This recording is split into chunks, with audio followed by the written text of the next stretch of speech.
R1AA Meet 2026. Iba't ibang mga representatives po ng Rehiyon 1 nakahanda na. Para sa detalye ng balitang yan, kasama natin Idol Neil Muyano. 104.7 IFM Report.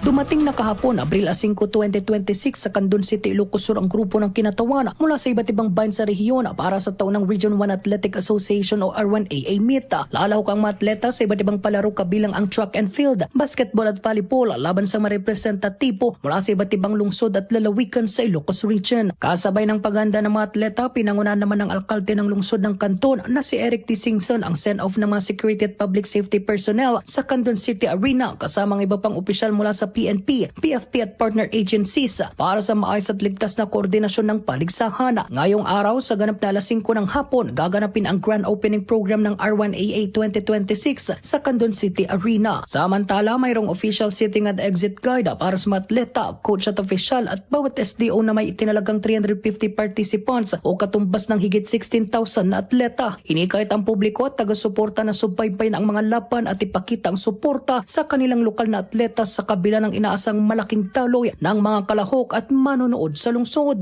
Kasama mo mula rito sa FM News Tagupan, ito si Idol Neil Muyano, Tadak IFM. IFM News. IFM News. IFM News.